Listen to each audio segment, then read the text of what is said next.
Hello everyone, নতুন একটা রান্নার রেসিপিতে তোমাদেরকে অনেক অনেক স্বাগত জানাই। আশা করি তোমরা সবাই খুব ভালো আছো, সুস্থ আছো। আমিও খুব ভালো আছি।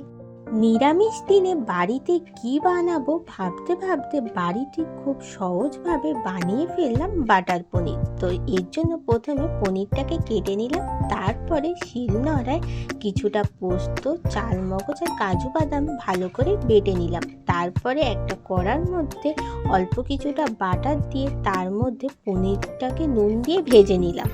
এরপর কড়ার মধ্যে অল্প একটু বাটার দিয়ে দিলাম, তার মধ্যে দিয়ে দিলাম দুটো তেজপাতা, গোটা গরম মশলা আর একটা বাটির মধ্যে অল্প একটু হলুদ গুঁড়ো আর লঙ্কা গুঁড়ো জল দিয়ে গুলে রেখে দিয়েছিলাম সেটা দিয়ে দিলাম। তার মধ্যে দিয়ে দিলাম যেটা শিলনোড়ায় বেটে রেখে দিয়েছিলাম পোস্ত, চালমগজ আর কাজু বাদাম, সেটা দিয়ে ভালো করে কষিয়ে নেওয়ার পরে 1 চামচ মতো চিনি দিয়ে দিলাম আর তার মধ্যে দিয়ে দিলাম ভেজে রাখা পনিরগুলোকে।